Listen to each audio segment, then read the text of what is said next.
thought it might be useful to do a video on how we stabilise the Stockman Pod trailer when we get to a campsite. The reason is often you'll be on a slope and you can use the 3 levels on these ramps, as you can see in the video here, just by eye to level out your rooftop tent. The general rule is to place them downhill from the wheel, so that determines whether it's in front or behind. And I know some people take an actual spirit level with them, but you can access it from your iPhone.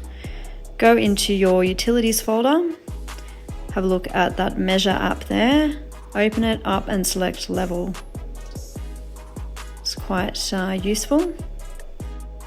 If you don't have that app or you have an Android phone, you can go into the App Store and type in spirit level free, and you get a variety of options.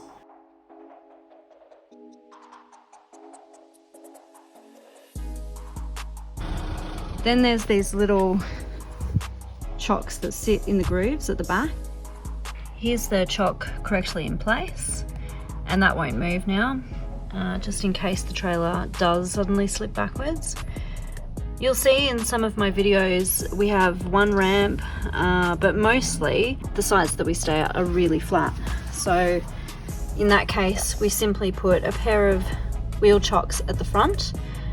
And the reason we only use ours at the front of the wheel is because we have Alco's stabiliser legs. If you don't have stabiliser legs, you might want to use 2 wheel chocks on both sides of your trailer, like so. Let's take a look at the legs at the back of the trailer. So they come with this manual winder, and that still lives in the front toolbox, just nice and neatly here.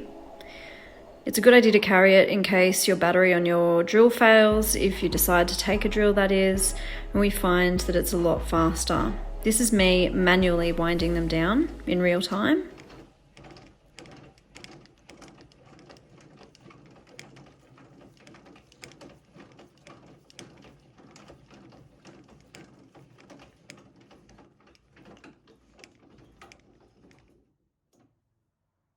So James has just attached a 19mm socket to the Makita drill. First you unlock the Alco stabiliser legs like so. We put our legs at an angle for even more stability.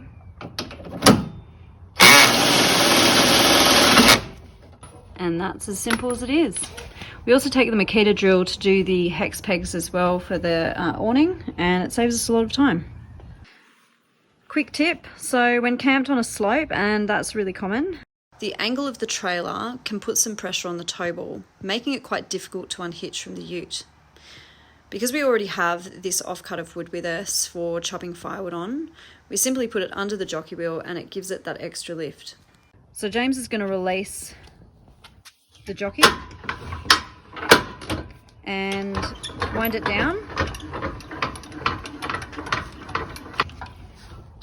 Then release the hitch from the tow ball.